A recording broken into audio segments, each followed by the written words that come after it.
Today, I just want to make a quick video on a topic that can be often misunderstood, especially by newer controllers and those just getting started at Indy Center, since we do things a little bit differently here. That topic is the question of rerouting aircraft. Historically, aircraft reroutes on VATSIM have been an area where training clearance delivery controllers have really struggled with. However, through various documents over the past couple of years, Indy Center has kind of fine-tuned this process and made it very simple. So today I just want to talk about that process and then how we actually issue these reroutes once they're needed. The decision process for when an aircraft needs a reroute really starts with three main criteria. These criteria can be found under the reroutes and altitude restrictions part of the ATC Handbook, and that's found on the wiki page for the Indy Center ARTCC. To get to that ATC handbook, we'll log into wiki.zid.org. You'll be met with this page here. And then a couple different ways we can get over there. I'll just go over here to controller documents and then ATC handbook. ATC handbook is a kind of a truncated version of the 711065 that a lot of our members have helped with compiling to take out a lot of the real world stuff from the .65 and really fine-tuning it for VATSIM purposes. The part that we're going to look at today is under general control.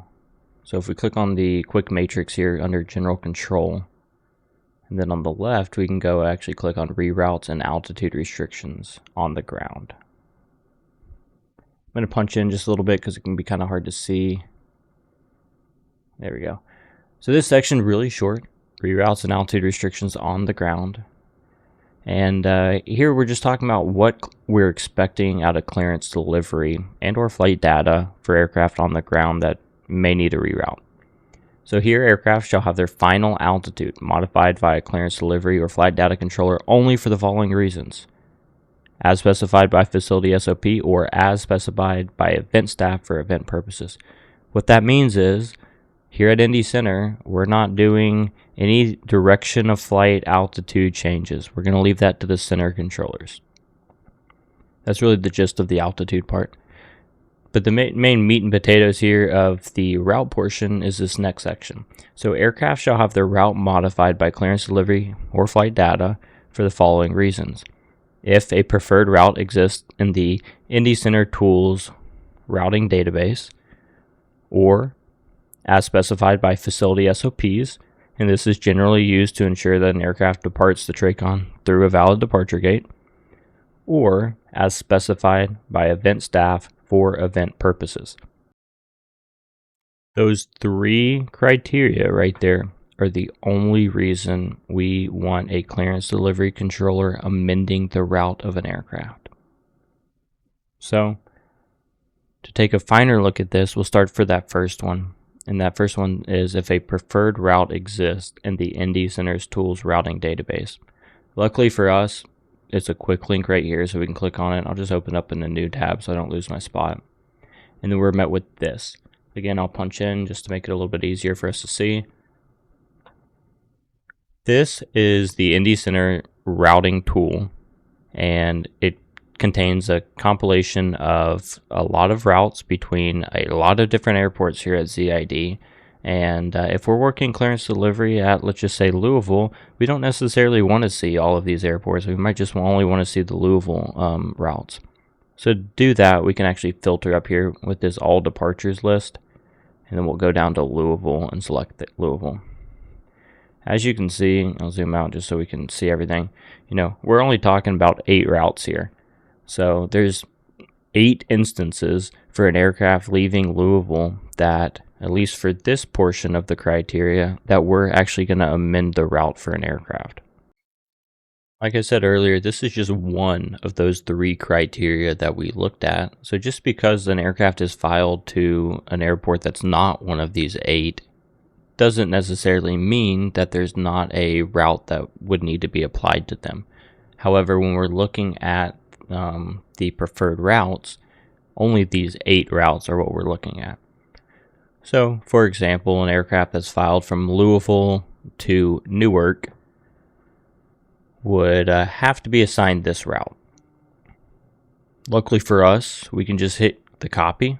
It's copied it to our clipboard, and now we could just paste that into CRC very easily. Pop back over to the ATC Handbook here because I want to look at the other two criteria. The second criteria here is as specified in facility SOPs. And really this is in kind of like step 1 and then step 2 fashion here, is if our route does not exist in the tools routing database, let's just say we were just looking at Louisville, if they're filed at LAX or something like that, we don't have a route database for an aircraft filed to LAX, we would move on to the next step here, which is as specified by facility SOP. And like the name says, we'll have to look in the SOP for that airport that we're actually working to get the information that we need. So staying on topic for a Louisville clearance delivery controller, we'll go look at the Louisville SOP. And to find that, we can just hit Indy Library up here at the top left. That brings us back to the home page. Go back to controller documents, and then we can find the Louisville SOP, which is down here. Once we're here, we'll jump down to the clearance delivery section. Again, all of our SOPs, all of our ATC handbook and everything has this quick reference matrix at the top, which makes it really easy for us to jump to specific parts of the SOP. Here, we'll click on clearance delivery, scroll us down here, and then the next part is IFR departures, because really we're talking about IFR aircraft here. The section that we're going to look at a little bit closer is this section here that has all of our gates, all of our SIDs, and then also all of our route strings that we could give people. There's a key little note here that we got to take a look at. That note is this right here: aircraft requesting at or above 11,000 must be cleared via a route below or coordinated with an overlying controller if they're online. What that means is the next thing that we're about to talk about only applies for aircraft that are filed at or above 11,000 feet. For instance, if we have a prop aircraft that is departing Louisville at 8,000 feet, this does not apply. There is no route requirement for them. If they want to go direct to LAX, we're going to clear them as filed. However, the vast majority of aircraft are going to be filed at or above 11,000 feet, so this table that we're about to look at comes into play. Here, what we're looking at is getting an aircraft from the ground on Louisville out of the TRACON through a specified route. And those specified routes are either going to be a SID, an RNAV route string, or a non-RNAV route string. Those are our three options: SID, RNAV route string, or a non-RNAV route string. I've used LAX throughout this video as just an example of an aircraft that, an airport that's very far away that we don't necessarily have preferred routing for. So I'll stick with that theme. So for example, an aircraft that's departing LAX to LAX from Louisville, obviously is going westbound. So then that's going to bring us down to these two right here. Our two west departures, which is the Get Gone and the Lizzie. Next, aircraft type and capability is going to come into play. So there's really a handful of different kind of combinations of aircraft route and also equipment that we could potentially see on the network. By far the most common is a turbojet aircraft. Think 737, 747 Airbus. And that turbojet aircraft is slant Lima, so RNAV equipped, GNSS equipped. For those aircraft, we are going to assign them the RNAV SID. So in this case, we'd either assign the Get Gone or the Lizzie departure. Another example of an aircraft that we might see is a prop aircraft. Here at Louisville, prop aircraft are not permitted to fly the SIDs per the SOP. So for that, we would issue the RNAV route string so long that that prop aircraft is RNAV equipped. So think like a slant Gulf, slant Lima prop aircraft. For those aircraft, we will assign them either this RNAV route string, so Get Gone Apollo, or this route string, Lizzie Gummy. Again, the main key here is they are RNAV equipped, but for whatever reason, they cannot fly the RNAV SID. So prop aircraft, or maybe a slant Zulu aircraft that cannot do terminal RNAV capability. The last example here is a non-RNAV departure out of Louisville. So think your slant whiskeys, like a 727 or something like that, or your slant alphas, so a Cessna 172 with no GPS. There's also one more example that we might use these non-RNAV route strings, and that's for an aircraft that has filed old SIDs out of Louisville. So summer of 2024, Louisville got all new departures, and slowly people have been updating their Navigraph to reflect that in the sim. Some people still have the old SIDs in there, so for those aircraft, we have to issue the non-RNAV route string. So for those, we would put in their flight plan IIU Victor 4 Apollo or IIU Victor 512 Sacco. With all of these three different examples of what we could give, for all of them, this is all we are giving. So going back to our LAX example, an aircraft filed to LAX that doesn't have a route or doesn't have a SID, let's just say they're an A320 slant Lima, we would assign the get gone departure, and then after that, we're not going to add anything else. It would be just direct LAX if they don't have anything else in their flight plan. However, if they do have stuff in their flight plan, we could tie it back into their original flight plan, maybe get gone Apollo, then direct to some fix in their flight plan for them to rejoin their filed route. This will all make a lot more sense once we look at some examples. And then that last criteria, going back to the ATC Handbook, is as specified by event staff for event purposes. This criteria trumps all of the other ones.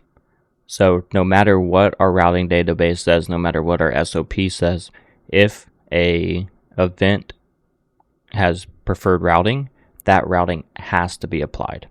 You'll figure this out as you get on for the event. There'll be a briefing, which will include preferred routing and stuff like that. And again, that is required to be complied with.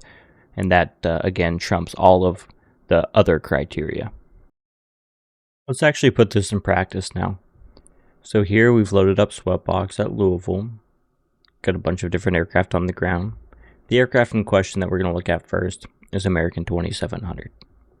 American 2700 is a slant Lima Airbus going from Louisville to Charlotte. That route is all a low airway route. For a slant Lima aircraft, especially a turbojet slant Lima aircraft, that's not a valid route. So for that, I happen to know Charlotte is one of our airports that is in the routing tool. So we'll open up the routing tool. I've hopped over to our routing tool. Again, it's filtered by Louisville. And we're going to take a look for Charlotte routes. We actually have two Charlotte routes, Louisville to Charlotte, Louisville to Charlotte. Both of these are RNAV departure and RNAV arrival. So it really doesn't matter which one we give them. Me personally, I'm going to pick the shorter one because I know that whichever one I pick, I'm going to have to read verbally to this pilot. So it's one less fix that I have to spell out. So I'm going to copy the shorter one. And again, we can use that copy feature there. Once it's copied, we can hop back over to CRC. And we'll actually go make the change in CRC. So a lot of aircraft on the ground, I don't want to have to find American 2700 and all this mess. So I'm going to hit Control F. That'll pull up our flight plan editor. And I'll type in 2700 and then the numpad plus button. That'll pull up American 2700's route. And again, we can dump this old route, put in our new one that we copied from the routing tool. And for this one, in the remarks, we're going to type in FRC. That stands for full route clearance, since we are issuing a complete full route clearance to this aircraft. We'll hit amend. It'll print a new flight strip. We can move that one to the bay, and we can delete the old one. Here we have a 1 that marks kind of revision 1 from this flight plan. We show our new route, EVA 1 shipper, TAV Parker 4, and it shows full route clearance. Now, when the American 2700 calls for clearance, we can issue the new full route clearance. For this next example, I actually pulled up two different flight strips because they're very similar, but they're very different on how we change the route. Both of these aircrafts are prop aircraft. We have a Shorts 360, a twin turboprop aircraft, and a Beech 1900, again a twin turboprop aircraft. Both aircraft are filed from Louisville to their destination airport just direct, no fixes or anything like that. On their own, there's nothing inherently wrong with that. However, the next thing we need to look at is what altitude these aircraft are filed at. This aircraft, which the call sign's Night Cargo 1612, is filed at 8,000 feet. November 193 Charlie Zulu is filed at flight level 200. That is going to drastically change the routing requirement for these two aircraft. Again, going back to what our SOP said. Our SOP said that table that we looked at with the SIDs and the route strings only applies to aircraft that are filed at or above 11,000 feet. Any aircraft filed below 11,000 feet, there is no routing requirement at Louisville. So, for Night Cargo 1612, since they're at 8,000 feet, there is no routing requirement. We're actually going to clear this aircraft as filed. They're going to get their clearance and with no amendments. For November 193 Charlie Zulu, since they're above flight level 200, they're filed at 200, but they're above 11,000 feet, there is routing requirements. So again, we're going to hop over to the SOP to try and figure out which route we're going to give this aircraft. We know we're going to give them some RNAV route string off of this table. So it's going to be one of these. We just got to figure out which direction November 193 Charlie Zulu is actually exiting the airspace. To do that, we can use whatever your favorite flight planning tool is. I would probably stay away from SimBrief just because it takes a little bit longer than the other ones, but some more popular ones are SkyVector or ForeFlight or any of those. For this example, and typically what I do in the real world too, is I'll just use SkyVector.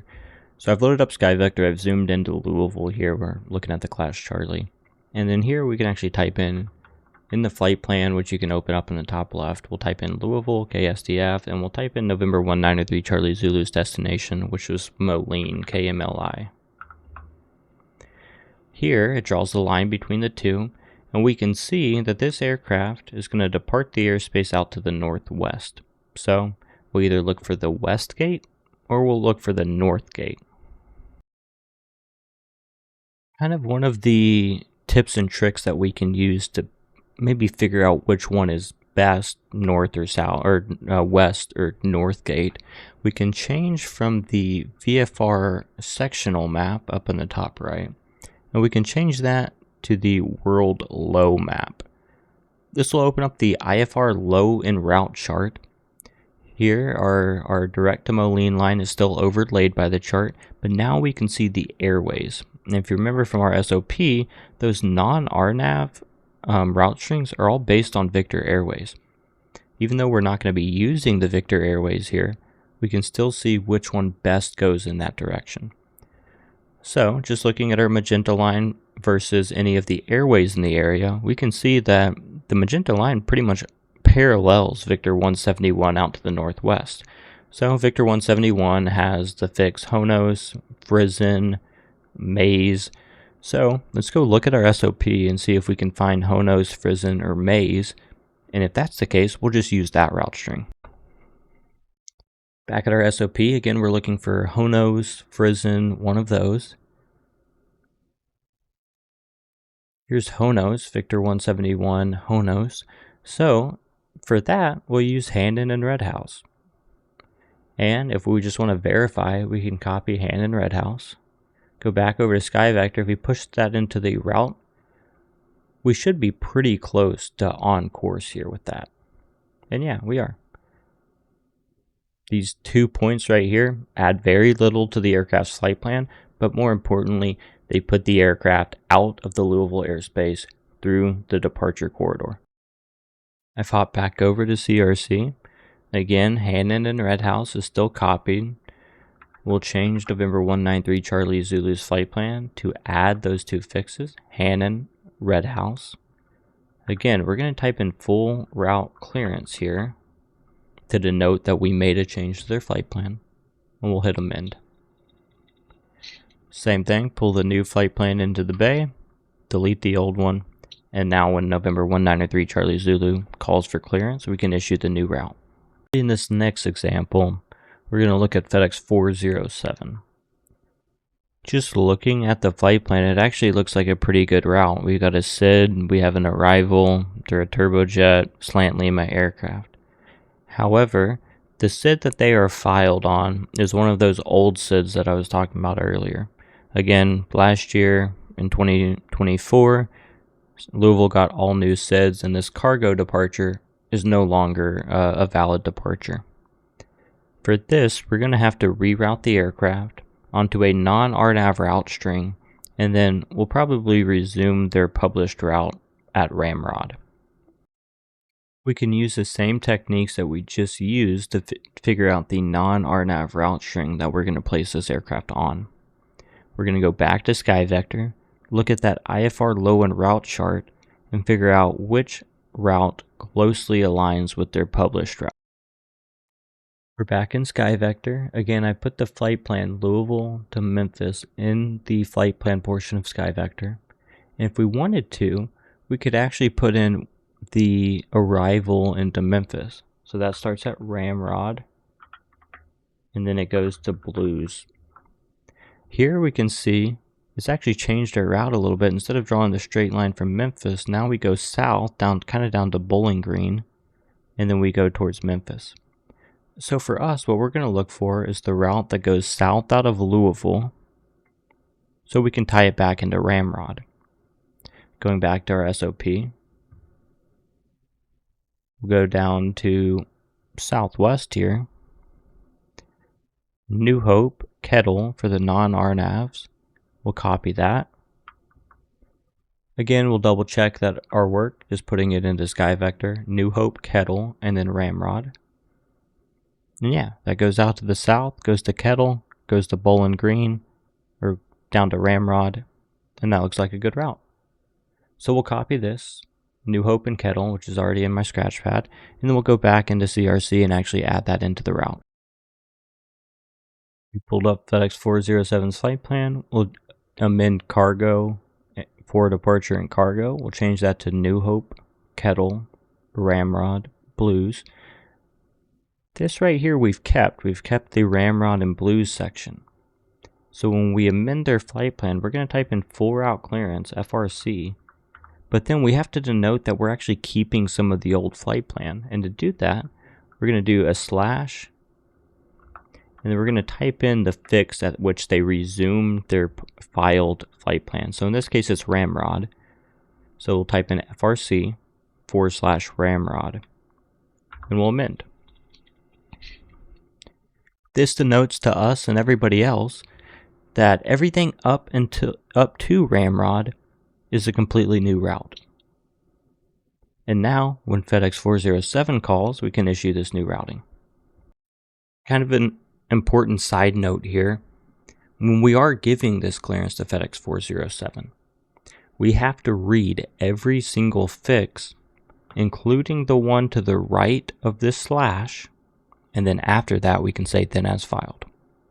So it'd be something like FedEx 407 cleared to Memphis International Airport via radar vectors New Hope, Echo, Whiskey, Oscar, direct Kettle, Kilo, Echo, Delta, Lima, Echo, direct Ramrod, then as filed. The very last one I want to talk about is one that only needs a new SID. So here we got Envoy 3661, Louisville to Dallas. The rest of their flight plan actually looks pretty good. Pocket City, Hyack, all of that looks great. They've got an arrival into Dallas. Not that we really care anything because we don't have preferred routing to Dallas. We just need to put them on a SID because they're a turbojet slant Lima aircraft. Unfortunately, our trick with SkyVector really doesn't work very well for the SIDs. We can't overlay the SIDs like we can the Victor Airways on SkyVector. So here we're going to have to use some other tools to figure out just what SID to put them on. especially since this aircraft is going out to the west and we actually have 2 west SIDs. So we just need to figure out which one to put them on. The trick that we're going to use is use a tool from FlightAware called the IFR Route Analyzer. So here I pulled up FlightAware. If you never use FlightAware, you can go to flightaware.com. We'll go to Flight Tracking, IFR Route Analyzer, and we'll type in our destination and origin. For this aircraft that we were looking at, it was Louisville to Dallas. And here we're met with all of the routes that real-world aircraft have filed between Louisville and Dallas, and also how often they were filed. What we're going to do is take a look at all the routes.